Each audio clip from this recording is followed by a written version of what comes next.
Hey everyone, Yeah. Hello, Ryan Rizzo everyone. with Tellus News and Simon Rosenberg with Hopium Chronicles, an old friend of mine. Simon, I Yes. noted we've known each other for I think we first got to know each other in the 2003 2004 cycle, I believe, back when everyone was fighting. I was at the New Republic. You were at NDN at that time, right? Yep. Yep. And the big story in the primaries was, everyone fighting, the Dean folks fighting against the Kerry folks, the kind of classic insurgent versus establishment fight. Yep. And new media was so much a part of that primary. And back then it was all about the blogs. And I remember you and I used to have Yeah. a running conversation about new media.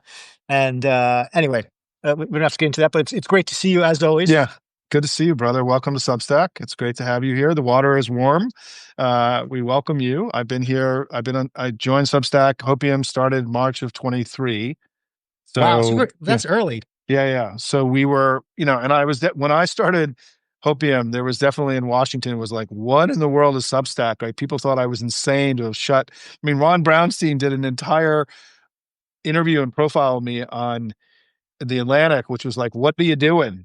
Going from shutting down NDN to go create, this new community. But part of the rationale is that during the election in 2022, I argued that we needed to build out pro-democracy media, is the term that we all use, and that if I was advocating for it, I needed to do it myself. And so Hamish, who you've gotten to know, who runs, is one of the guys that runs Substack, reached out to me during the 2022 cycle. And I said, let's talk after the election.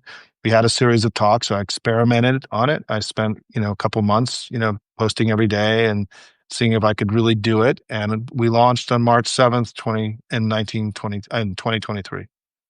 Well, it reminds me of those conversations we had 20 years ago because you Yeah. were an early adopter of blogs, and I remember you telling me I was, writing at the New Republic, a very kind of, old-fashioned weekly magazine back Yeah. then, and I remember this very well, Simon. I remember you saying like, uh, get with it. Like new media is coming, blogs are coming. Don't turn your nose down at that stuff. They are in direct competition with, opinion journals like the New Republic or National Review or The Nation. Yeah, I remember you telling me, attention is a finite resource. And if people are reading blogs and not reading the New Republic, then, that's an issue and you have to take it seriously. And I won't take the blame for this, but at the New Republic at the time, I think there were like a lot of people in the print world were really, really slow to understand digital media.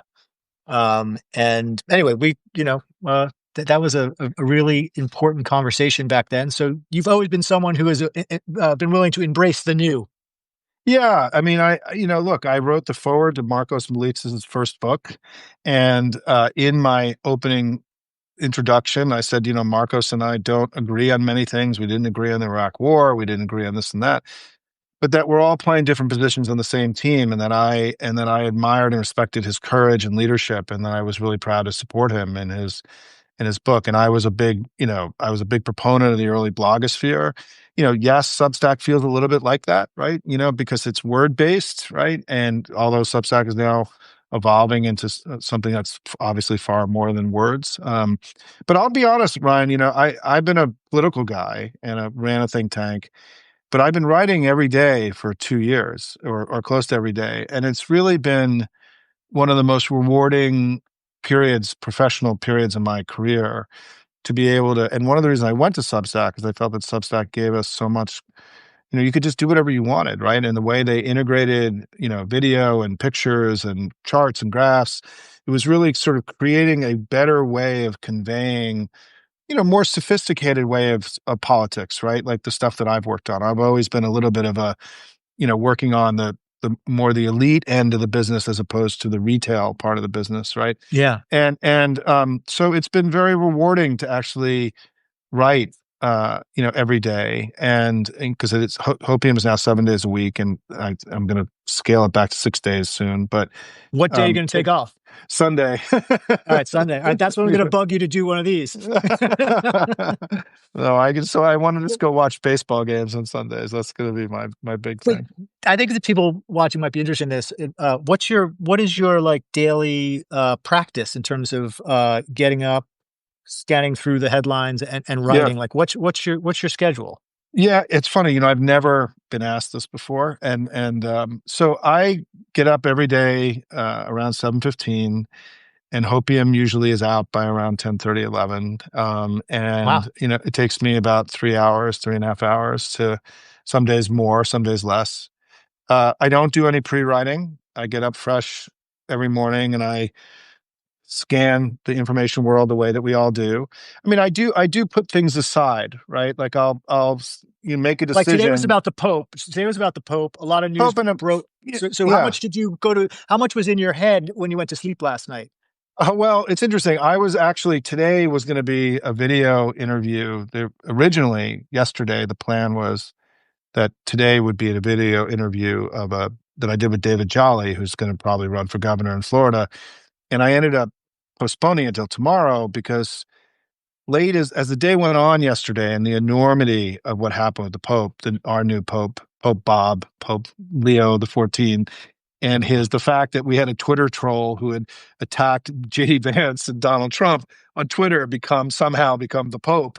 The enormity of that just sort of grew with me over the day, and so I'll be honest with you. I don't know what I'm going to write most days when I sit down. I mean, I have notions and I have notes and things, but I really what I try to do at Hopium, and honestly, this is like the first time I've ever talked about this. I don't view Hopium as a newsletter. I view it as an import letter. And what I mean by that is that I try Import to letter. import, meaning importance. I try to focus on that morning, what is the most important stuff I can convey to my community, as opposed to being what's new.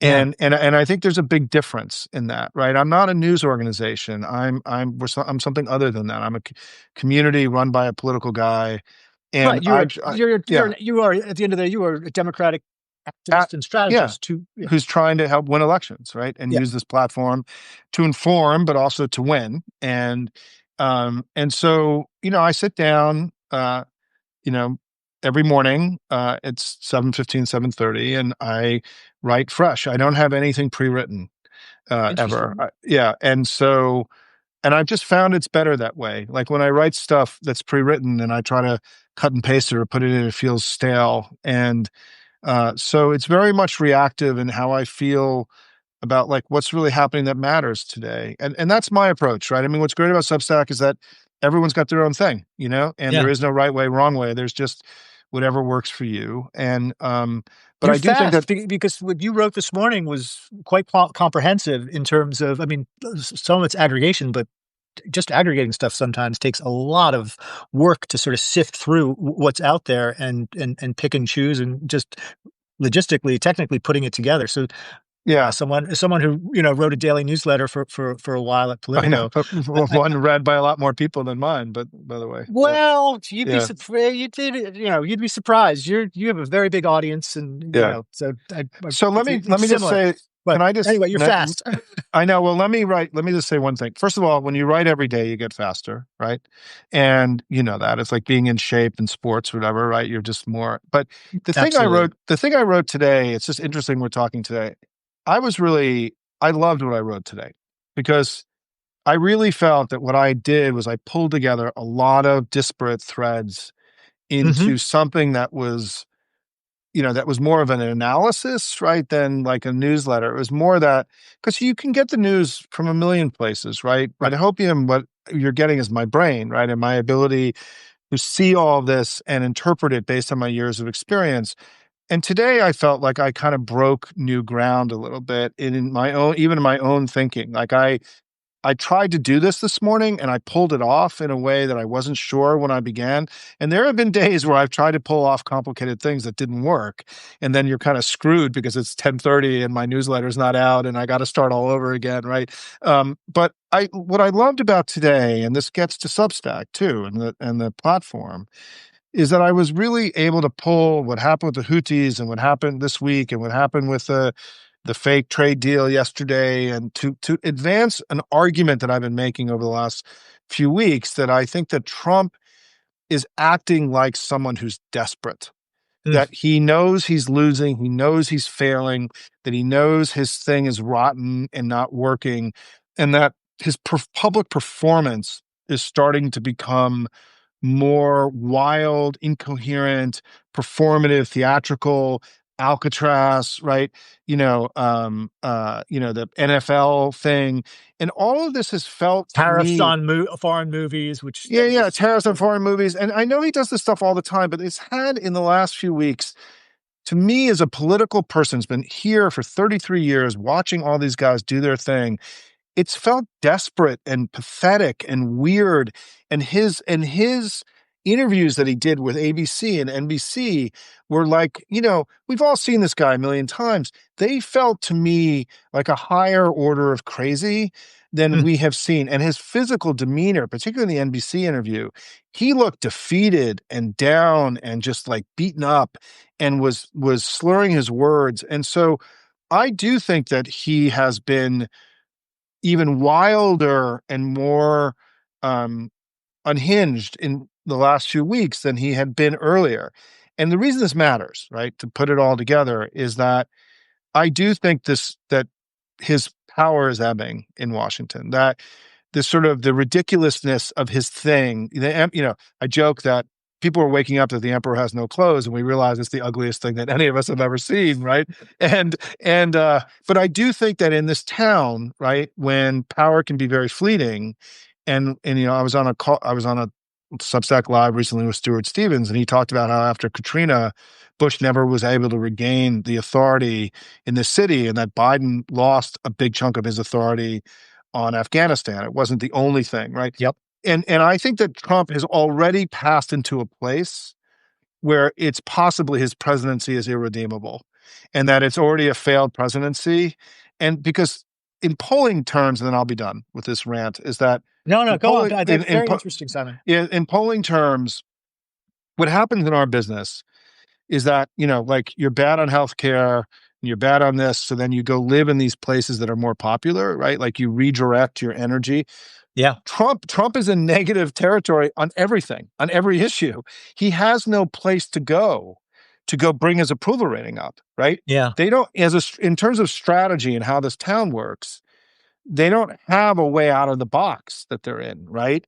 And so, he's in a lot of trouble. And I think that it's manifesting the pressure and the sense, because Trump sees the world fundamentally through strong and weak, winning and losing.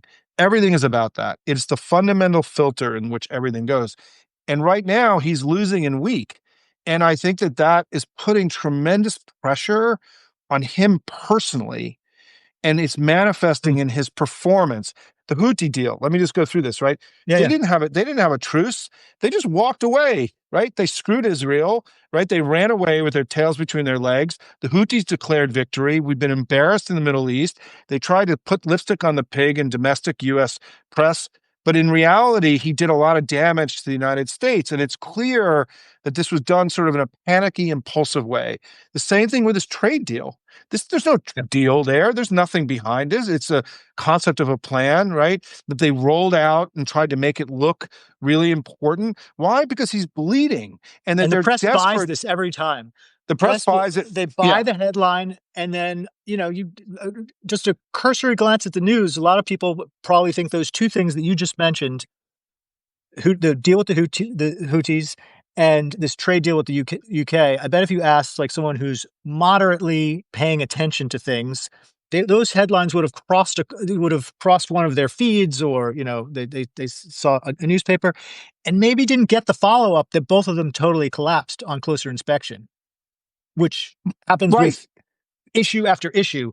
And I blame the media a lot for this, is that we're so obsessed with breaking a story, and the White House just manipulates reporters so easily. So they put out a thing that, oh, tomorrow there's going to be a major deal with the UK. That will drive 1,000 headlines, right? You have no information about what the deal actually is. 1,000 more headlines will driven by Trump actually saying it. And then everyone, moves on and doesn't look under the hood to realize this was a fraud. Right. And I think that, I call it chasing the new. That part of the strategy that Trump has and Yeah, his team has is it's always chafing the air. They want us to chase the new, and which is why my newsletter stays, we chase what's important, right? We try to stay grounded in what matters, not and don't chase the new. Because chasing the new is how he's essentially hacked the entire information ecosystem of the United States, or one of the ways they've hacked it, right? And so part of our resistance to that is to not chase the new, right? Is yeah, to, and so part of what I try to do at Hopium, like you described, is that I tried to explain today, for example, that, not only did the circle, you wanted to talk about this concept of circle of defiance, but that the circle of defiance has grown because of what's happened with the Pope, right? Where now the Vatican is joining the resistance. And but these two things that happened this week that were done to make it appear as if he was doing constructive and positive things were both actually ridiculous and absurd, and that we have to be able, and it fit in with my belief about where he was going, which is that I think they're panicking. I actually really think the White House is in a form of panic because they're rolling things out that are half baked, half cooked in ways that, yeah, they may get 24 hours of news headlines. But as you know, Ryan, part of what I think is also happening with the media is that the circle of defiance is growing with the media. That he's lost some of his authority. They're still going to chase the new and play the games, but yeah. for the New York Times to publish a story yesterday on Melania missing, right? And being gone and like not in the White House. And she's literally in the headline was she's missing. They would not have published that a month ago, right? They just wouldn't have done it. They would have been too Mm, scared.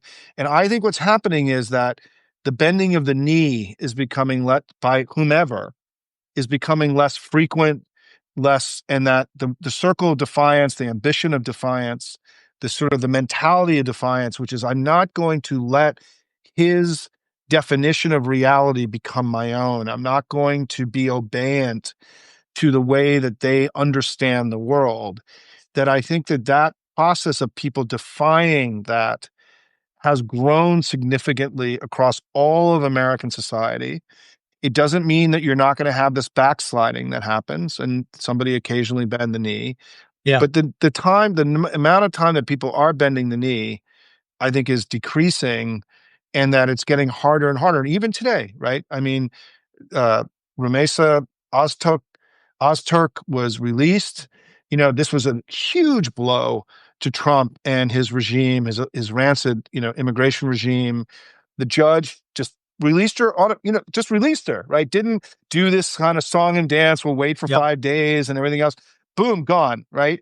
And I think that's what I mean about the circle of defiance growing. I think that you're seeing more and more elements of our society recognizing the game, which is that he's actually a guy with far less power than it appears. Because the thing about in authoritarian regimes, it's the aura of power, it's the perception of power that matters in some ways. So people do obey in advance, and that they become complicit in advancing the regime's desires. And that's why the idea of people starting to increasingly defy yep, on a much bigger scale with far more ambition throughout, and I think that I will give credit.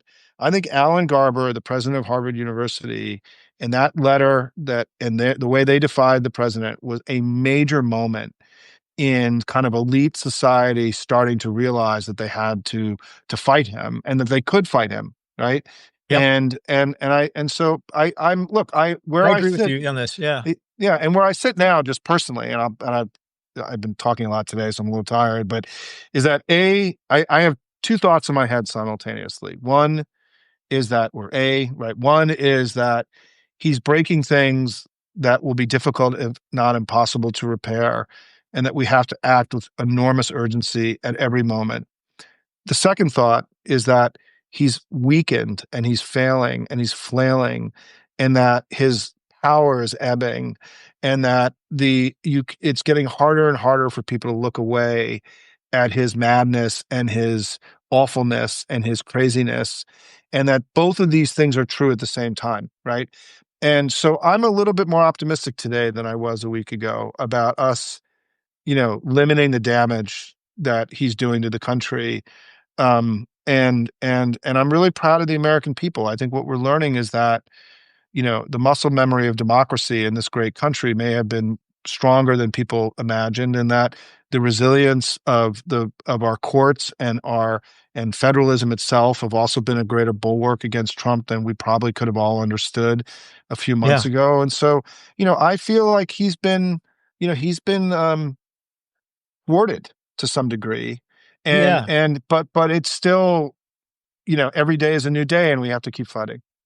No, I agree with you on so much. And uh, psychologically, you can't underestimate the importance of people who are risk averse and institutions that are very, very risk averse, looking around and figuring out, you know, who's sticking their head out and doing something courageous, and then finding out what happens to them. Do they get it cut off or not before they're willing to do something similarly brave?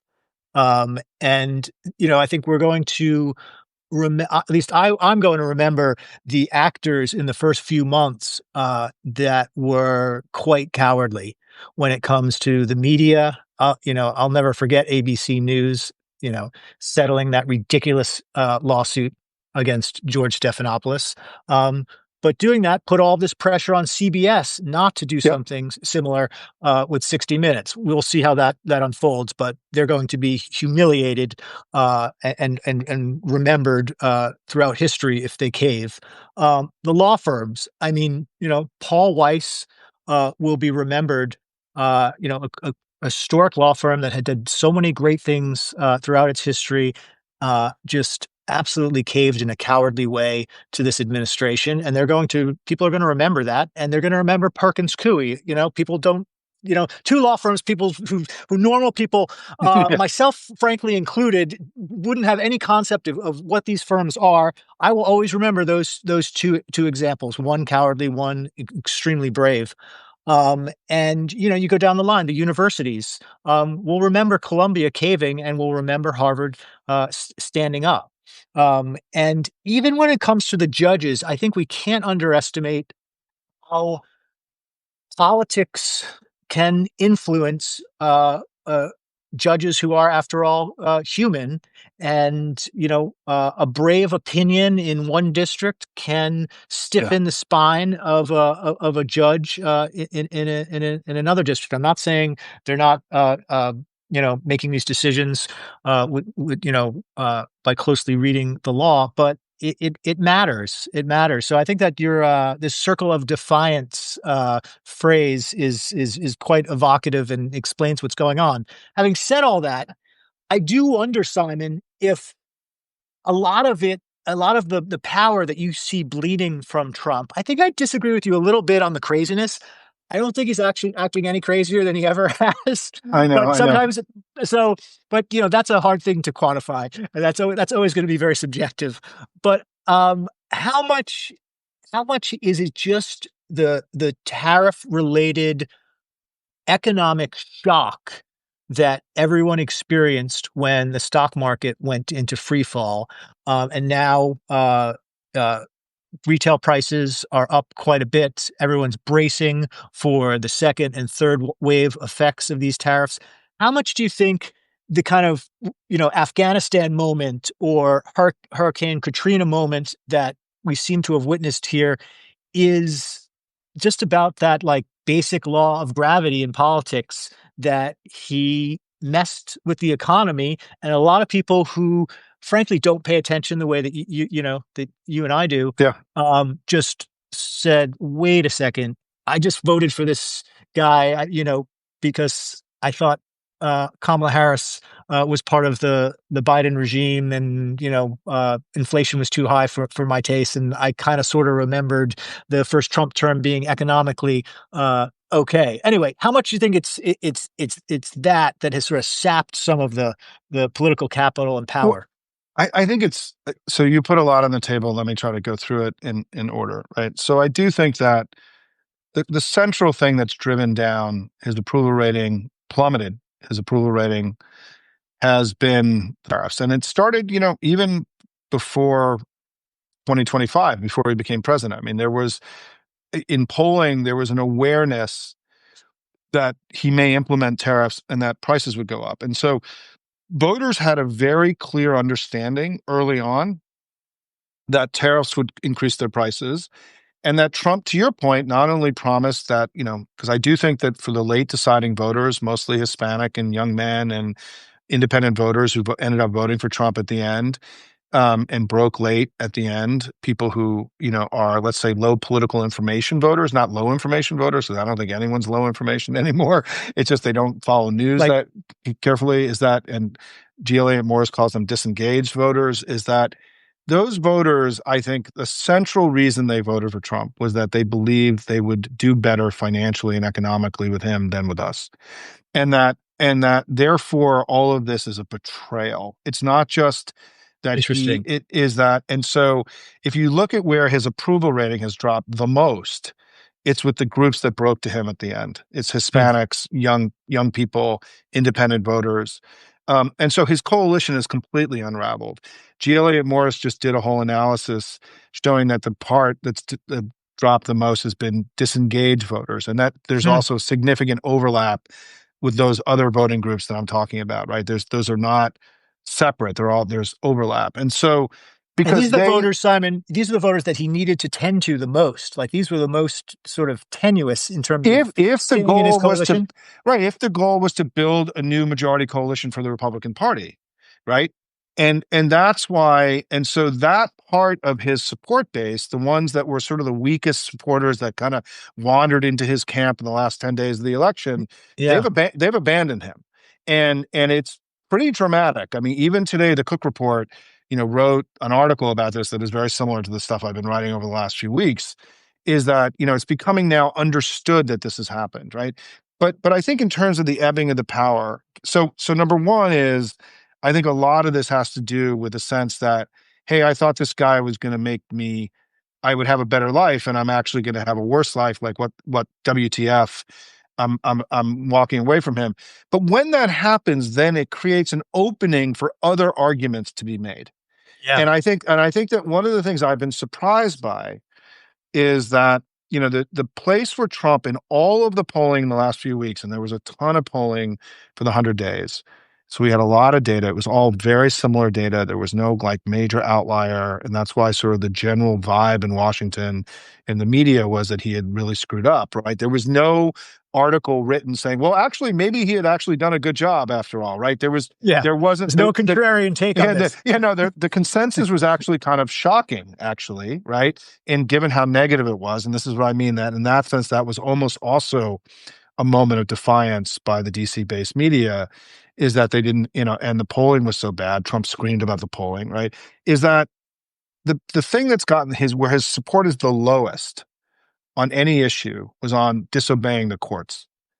In the Pew poll, he was at 19% on that issue, People don't people don't like and that. Well, they it don't makes you like that. wonder who are the 19% that are like, yeah, it's But great but to it's okay, because the thing is, in politics, if you are associating yourself with an issue that's in the low 40s, you're in trouble. If yeah. you associate yourself with an issue that polls at 19%, you are in like the political Hall of Fame for being an idiot, right? Like, I mean, and so they're like doubling down on a thing that polls at 19%. And that matters to voters, right? It may not matter as much as the economy, but it's not. The other issue that I think Democrats have a lot of running room on that we haven't totally tapped into yet in terms of these second fronts, or I call it a second and third front, is around the basket of issues that I think around public health, around ending medical research, making measles great again, and all the things that they're doing. And again, I go back to polling, right? The second lowest rated thing that he's done so far is cutting medical research, which polls at 20%, right? And so I think for us, we need to be on offense now. We need to be making the economic case, tanking the reconciliation bill for its plutocratic budget busting program, gutting, orientation that it is. We need to be opening up a much more robust second front around his abandonment of the constitutional order, dismantling of the federal government, selling out America to Russia, and then a third front around these basket of issues around public health and eliminating medical research and, basically putting the country in danger, which I think is going to go over really, really poorly with people once. And I was struck by, and my final exclamation point on this is that I think one of these, in a few weeks where Trump has done a whole lot of losing and not a lot of winning, Yeah. their pulling of this Surgeon General nominee and replacing her with this woman that is a kook, right? Is like a certifiable kook. Laura Loomer called her a witch, and in that she talks to trees. I mean, like the stuff that's true about her, she talks to trees, right? And It, so Trump just nominated a person who is not a practicing doctor, who didn't actually finish medical school, who is talks to trees and believes that vaccine mandates are illegal, right? Which good luck with that. That polls at like fucking 5%, right? Is that though they're putting her forward. And I think there is a point, Ryan. My point about this is that we're on this edge of a moment where he's not just failed and struggling, where he becomes ridiculous, where he mhm. becomes a comical figure that is like, you have to be kidding me. It cannot be this crazy, right? And whether you call it pulling the curtain back from the wizard or seeing that the emperor has no clothes, whatever the way you have of explaining this in your head, I think he's on the verge of becoming an absurd figure, not just a failed one. And because he is actually absurd, Well, he's yeah. painted and his hair and the girdle working overtime and all the stuff that he is, right? He's an absurd figure. And I'm part of my job. It's not your job, but part of my job is to help people understand the ridiculousness and absurdity of all this, and to break the spell, right? And I think Well, we're closer to yeah. that today than we've been in a long time. You say it's an interesting point when you say it's not my job. It is. I'm a journalist. It is my job to describe things clearly, accurately, and truthfully. Yeah. And if this is the problem with so much of the media right now, is that a lot of journalists believe if they're telling the truth, describing things clearly and accurately, and that puts them on the side of the Democratic Party, or it puts that it has them saying the same things as Simon Rosenberg or other God Democrats. forbid. Yeah, God forbid. That is somehow partisan, and there's this just weird thing in political journalism where reporters get very, very uncomfortable when they report obvious truths that happen to align them with one party or the other. And I think that's absolutely absurd. It's like the dumbest version of both sidesism and false equivalence. I I don't think I think it's very much my job to point out the absurdities that we're all witnessing, and not to think that that is in any way partisan. I mean, this idea that reporters calling themselves pro democracy, that has become uh, among my colleagues in journalism, that has become like an affectation that you look down upon Right, of to course. talk about pro-democratic media. I mean small d, Yeah. um, and it's an enormous problem. It's one of the reasons I love being on Substack, and just the sort of being liberated from a lot of the groupthink and hidebound conventions of DC political journalism. Uh, a lot of these newsrooms are still they don't want to admit what's going on. They wish it were pre June 2015. That's when Trump went down the escalator. They wish that politics was the way it used to be, and it's not. And it's really, really hard for people in my profession to wrap their heads around the sort of emergency situation that everyone finds themselves in here in Washington. And it's uncomfortable. It's really uncomfortable to admit that a lot of the conventions of political journalism are not serving our readers. I talk about there are conventions that we have in journalism, and there are principles, right? The conventions are there to serve the principles. And if someone comes along and an entire party and movement comes along and they've hacked your conventions, um, and you're no longer able to say clearly what the truth is because you have to both sides everything. Well, then you ditch the conventions or you tweak them. You don't sacrifice the principles, which is, the truth. And to me, that's sort of the extremely frustrating thing that's going on in journalism. Anyway, that's a But long so rant. so And wait, so can I did a couple long rants, so that's okay. So let me just add fuel to your fire, right? Two things that my observation from somebody who grew up in the media business. I started my career at ABC News I and always went forget that. That's yeah right. Yeah. and went into politics, right? I mean, Yeah. I was a writer producer for ABC News and grew up in that world and then migrated over to politics. I think there's two other things happening with the media that's creating the dynamic that you're describing. One is that I do think that there was that when people wrote stories that were good for Democrats and bad for Republicans, they got beat up really heavily on social media. And I think that was another way of them hacking the system. I think that was organized, strategic. And I think for a lot of journalists who are not political people, that aren't used to being yelled at and screamed at by people, right? This stuff was really uncomfortable for people. And it also creates a negative feedback loop, right? Like you don't want to be attacked. It's human nature, right?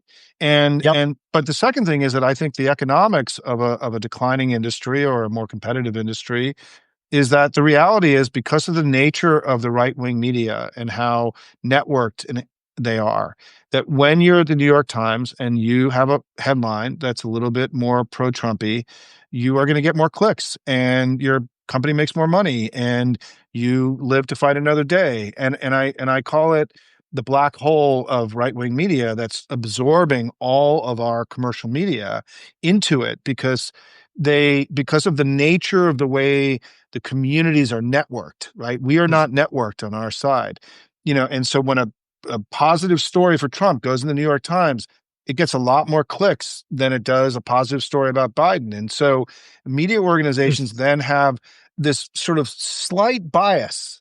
And the truth is, your old publication, Politico, I think for years, I always felt that there were often times where the headline and the story were like not aligned. And that there were, Interesting. In which yeah, direction? that the headlines would often be a little bit more Republican than the stories.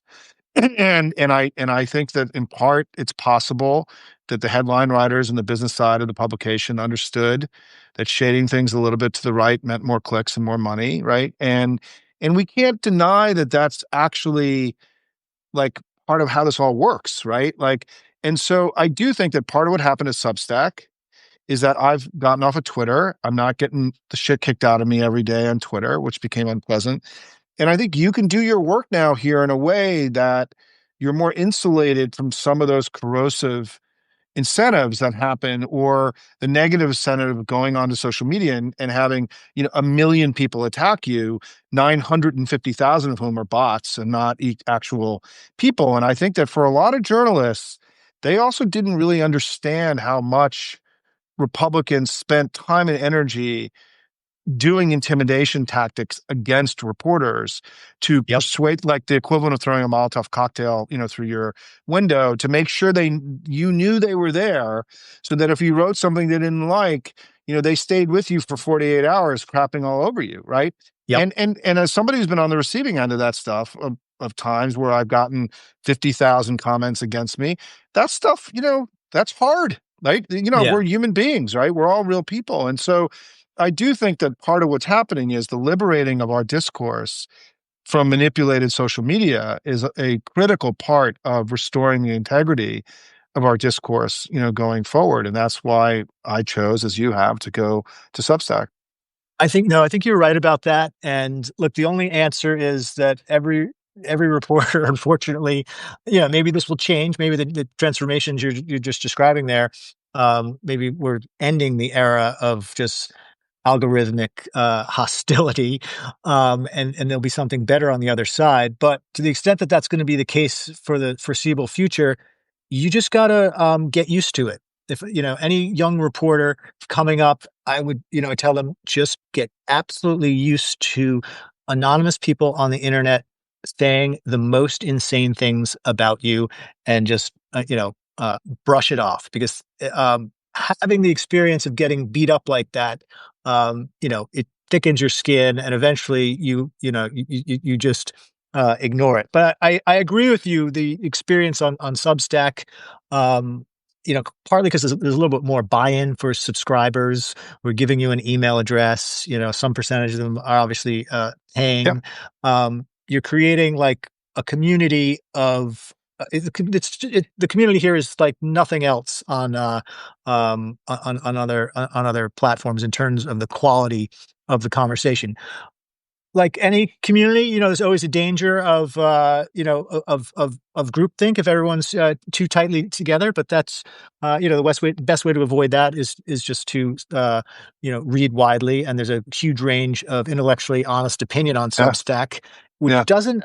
I mean, it doesn't exist in a lot of places. You don't have a lot of interesting, thoughtful people, conservatives on Twitter. You have loud racists and Nazis who somehow rise to the top of the algorithm there. It's an absolute sewer. What did you do with your account? Did you delete it? Is it just sitting No, there? Do it's you use there. it? It's there. It's there. And what happens is when people post stuff about me on there that is good, I will retweet it, but I don't post original content on Twitter anymore. I mean, I, You don't even uh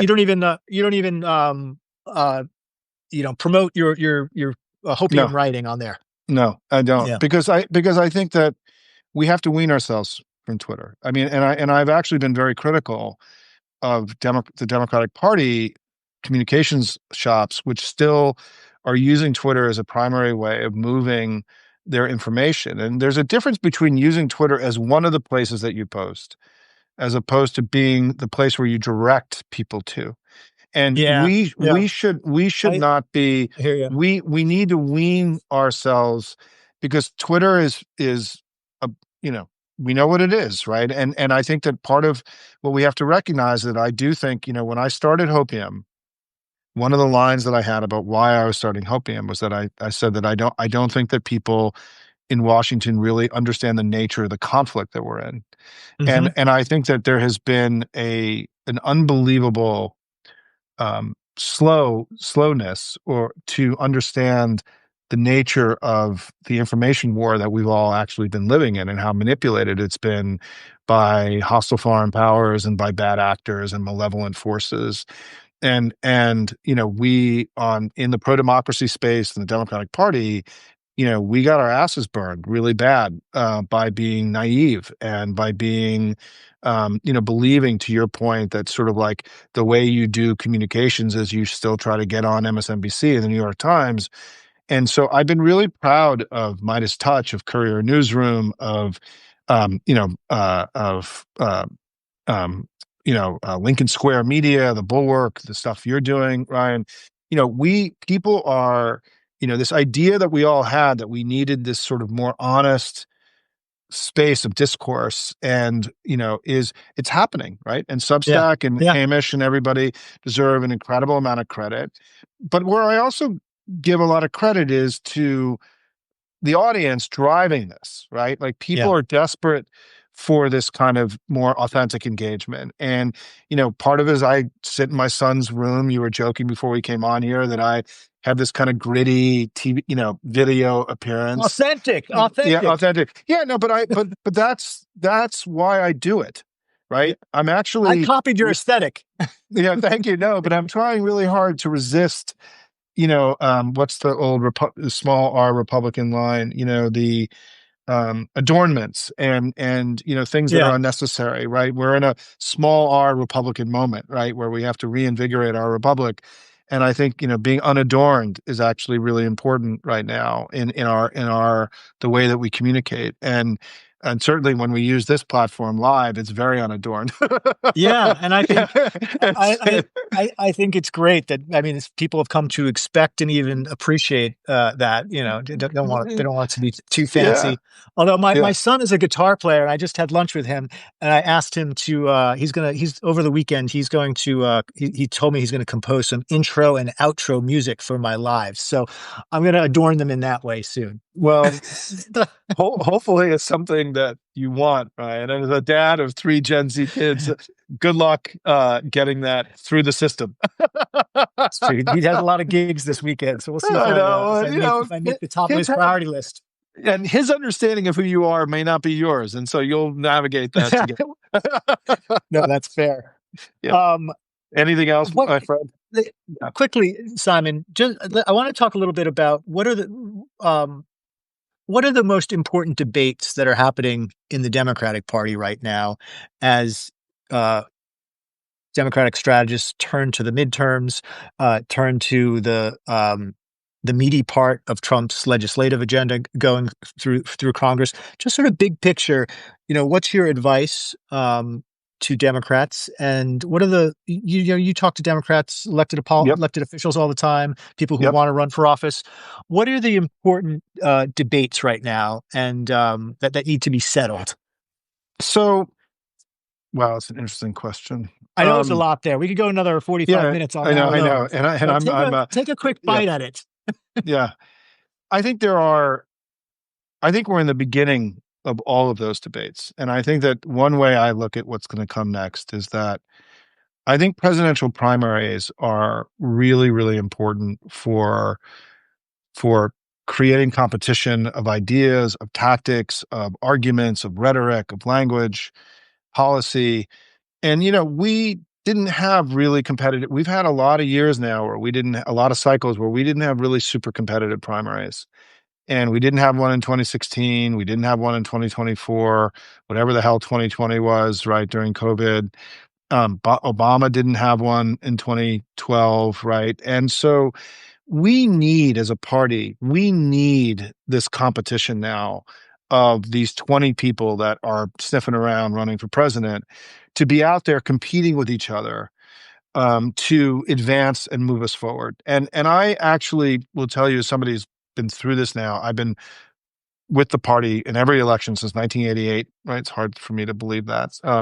Is that, I joke, I used to be Luke and now I'm Yoda, right? Is that, is that, the process we're about to go through is going to be unbelievably healthy and regenerative for us because we actually have a lot of really talented people. And one of the things that happens, people are like, who do you think's going to win? It's like, whoever does the best job. I mean, the truth is, we have no idea as a party about what to do now. We've been slow. Look, we got off the mark slowly against Trump. We were not really ready for what happened. And so at a strategy level, I'm super encouraged about this notion there are going to be 15 or 20 unbelievably talented, capable people competing with each other You think it's with going to be that incredible. many too?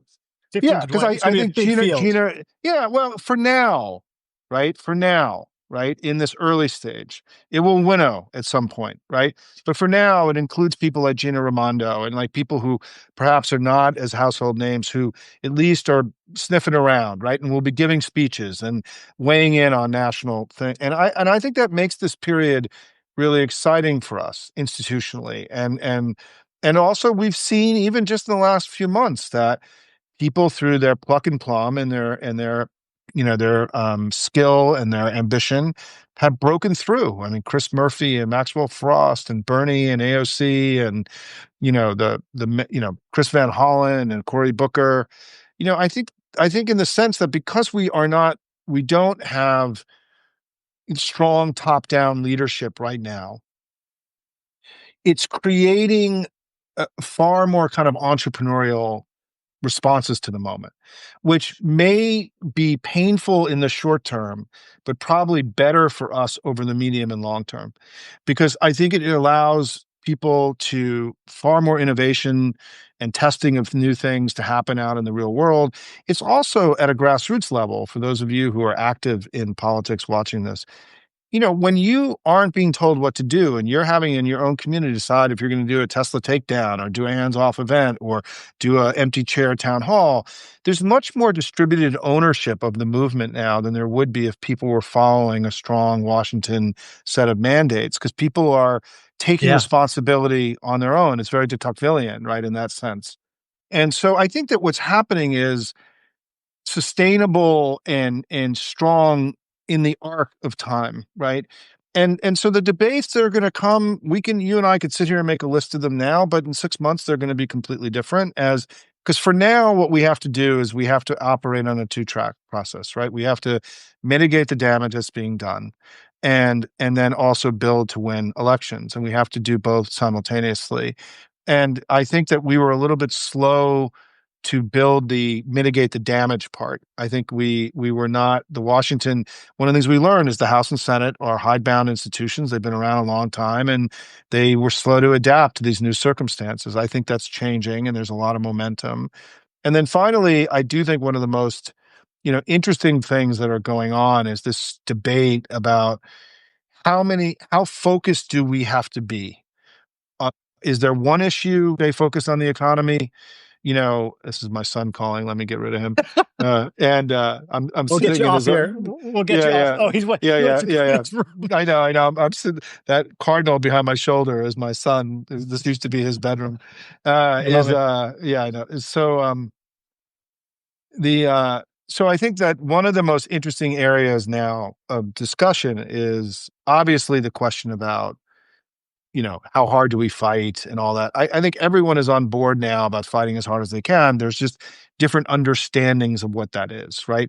But the Yeah. second thing that I think is actually really important and perhaps not as well understood is that there is this pressure in the consulting class to push Democrats to stay as narrowly focused on Medicaid and the economy and to not open up what I call these second and third fronts. And I think that my own view about this is that we need to have a big conversation around this kind of more recent theory that you have to sort of stay narrow as opposed to open up multiple fronts. And I think this is actually part of the reason why Schumer and Leader Jeffries were a little bit slow to move into this arena around Trump's abandonment of the Constitution and dismantling of our federal government, because they were being told that they needed to stay focused on tariffs, prices, and everything else. And I think that we can do more than one thing at a time. And Yeah. I think that in a war, you don't fight on only one front. You try to open up multiple fronts. Your opponent is weak, you then open up these multiple fronts to weaken him further. And I think that the consultants who are telling our leaders to stay narrow are not giving advice that is consistent with where we are right now. And that we are in an unprecedented place, and we should not be following playbooks from previous periods. We're inventing this thing anew every day. And I think that, and so and then my final point I'll make is that look, I think that I hope, and my hope now is that when we get to the other side, and as we go through the process of getting to the other side, that there's an opportunity for us to relearn powerful lessons about why this country was founded in the first place, and that we architected and built a nation and a politics that imagine how a world could be without monarchy and without oligarchy and without top-down control. That it was we the people and not l'état c'est moi, right? And that we need to go through as a nation a reconnection to all of that Mm. as part of the way that we defeat Trump. I have called for example, the idea of owning the fourth, where we make July 4th a really uncomfortable holiday for him. Because July 4th is a celebration of the separation of this country away from somebody just like Donald Trump. And it's a reminder that we built an entire political system as a rejection of him, and that we kept somebody like him from running this country for a very long time, right? For over 200 years. And that I hope that my great hope, and one of the reasons I'm pushing so hard for us to lean harder into patriotism and argue that he's a betrayer of everything that's made America great for all these years, is that I think we're going to have to go through the process now of new generations relearning those fundamental lessons from the 18th century of what the founders and why the founders architected this nation the way they did. And I think that also makes this period really exciting because Mm. you could see a rejuvenation, a rebirth of freedom, of liberty, and all the founding principles in a time when it's under unprecedented threat. And I think that we will be far stronger if we're leaning into patriotism and love of country and hugging the flag and owning the fourth than if we're spending all of our time just talking about Medicaid, right? And that I think that there's a gear and an emotional place that we haven't tapped into yet that can make us very powerful. And so those are just some thoughts, Ryan. You asked a Well, very you're provocative living. question. No, look, and we'll continue to talk about this. And you're ending on a well, your Substack is called Hopium Chronicles, and Okay. anyone who's listening, if you're not subscribed, obviously you should subscribe to Simon. You're a lot more optimistic than others. One of there's I hate to end on a down note, but I interviewed Michael Ludig earlier this week, and I Yeah. asked him a similar question about he went through 16 of what he calls Trump's signature initiatives, 16, all the big ones that we Yeah. talk about all the time, tariffs and the executive orders. And he was on the federal bench for 15 years, and he Yeah. concluded that there was not a legal or constitutional authority for a single one of those 16 issues. Now, these are all the issues that are being litigated in the courts. And that's just a stunning conclusion that needs to So be integrated in everyone's understanding of what's going on. That the clear kind of conventional wisdom that is really not much of an argument on the other side of this right now, as far as I can tell, is that the overwhelming majority of Trump's actions have violated the Constitution and don't have a lawful underpinning. That is just, and so look, the courts will sort all this out. Maybe some things will be declared constitutional after all, but that is a shocking observation. And I asked him, does he have yeah. any hope that we'll steer the ship back in a more legal constitutional direction? And this is what he said to me. He said, "I don't have any confidence at all today that we will come out the other side of this. What I do know today is that it would be impossible to say after Donald Trump's first 100 days in office that America has a government of laws, not of men." That's Michael Ludig, So conservative let me federal respond. judge. Yeah. No, no, but I agree with everything And he said. And if you're a Hopium subscriber, is that this is something that I literally talk about and write about every single day. And I yeah, have been disappointed, frankly, in the political leaders of the Democratic Party for not having made this far more salient. Donald Trump has abandoned the constitutional order. He's acting as if it doesn't exist, that he's yes, bound by yeah, nothing. He's not bound by our laws. He's not bound by our constitution. He's not bound by treaties. He's not bound by, legal agreements that we have signed with hundreds of countries around the world. He's not bound by contracts, right? He just wipes out contracts that are legally binding contracts with entities all around the world. And the scale of the lawlessness is staggering. I mean, the vaporization of USAID, there wasn't any legal basis behind this. And this is why you're right to admonish me or to challenge me, which well, is I'm not that admonishing you at no, all. no, no, no, no. But what I'm saying is that going back to what I had told you earlier as a way of Yeah, ending, is that I do think there is no way to get to the other side yeah, without there being a reconnection, a rejuvenation, of a new set of a relearning of all these yeah. founding principles about why it was this country was founded in the first place. And it could be that we look back on this 10 years from now and say, America's come out of this experiment, this period stronger, more vital in its defense of liberty and of democracy. We are not going to come out of this a stronger nation. I think that Donald Trump has permanently damaged the United States. And there are things that we simply, our reputation, our financial system, American exceptionalism, I mean, all these things have been permanently damaged. And this notion that I think that we're going to come out in 10 years and be stronger as a nation than we were, I don't know that that's possible any longer, at least in my lifetime, right? But what is possible is that the zealotry and the commitment to essential Republican, small d Democratic principles could become far more intense and animating to what we do, to what happens to our kids' generations, right? Yeah. Who Yeah. become fiercer protectors of democracy here and around the world because they've almost had it taken away from them. And so where I come down, Ryan, just to end, is that yes, this thing we're talking about should be far more central Yeah. to the discussion that Democrats are having with the American people. And I will be honest, I've been disappointed that it's been secondary or tertiary to Yeah. how we understand the moment. And so, yes, we're aligned in that regard. And Yeah. welcome to Substack, brother. It's good to see, it's Thank good you. to see you. I It's good to see you again. And I and, look forward to and many in the more discussions in the future.